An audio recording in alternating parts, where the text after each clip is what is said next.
Hello, magandang tanghali po sa lahat, mga viewers at followers. Thank you po sa mga support ninyo sa akin. At nandito po kami sa likod kami dumaan papuntang kubo namin. At magpapatuka po kami ng mga alaga namin. O, ito pala ginagawa pa rin karsadang ari. Ngayon lang ulit ako dumaan din eh. Yan po. May ginagawa ng karsada po. Di ulit. Ang tagal po namin hindi dito dumaan. Umasa na sa sakay sa motor. Kaya nakapanibago.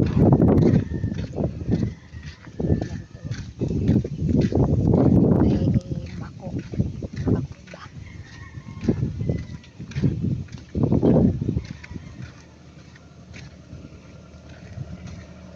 Ginagawa po ang karsada dito sa likod.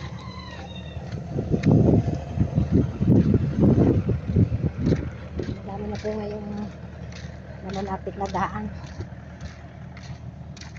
Sana hindi po kayo magsawang sumuporta sa akin. At suportahan ko rin po kayo. Lubak. Palagi. Saan man kayo nandun at naroon ay kumusta palagi kayo sa pang-araw-araw natin trabaho. Yan po ang pasada. Kaya lang, pag wala pong tambak, maputik ito pag umulan.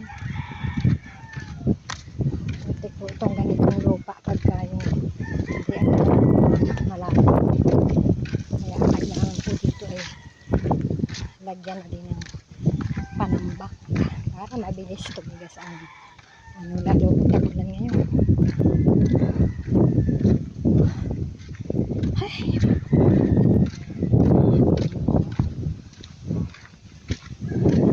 dito pala po kami na papaupa ng pagamas. Yan po sa kubo na yan eh, Mamay Aurelio. Ayan po,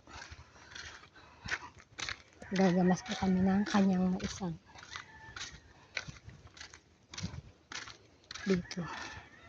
Sobrang lago ng damo.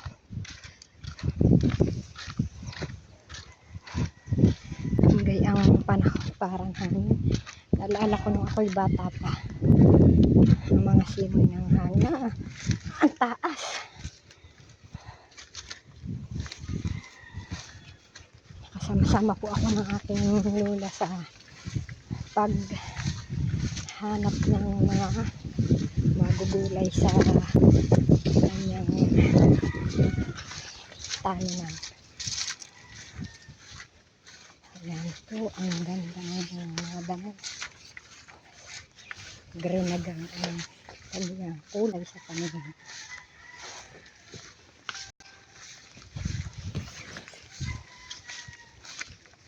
Daming nadikit.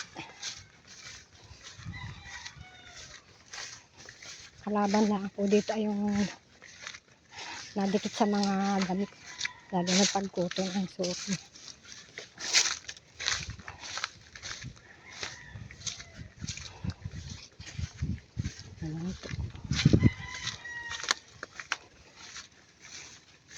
Dati ito ay walang saging, puro niyog lang. Ngayon may saging na natataas. Ano yun? Ibon? Makapugo.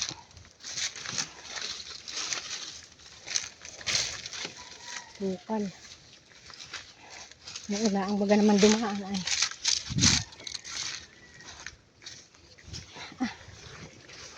Diyos ko, sukal.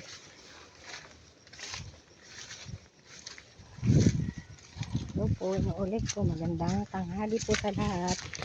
Thank you for watching. Bye-bye.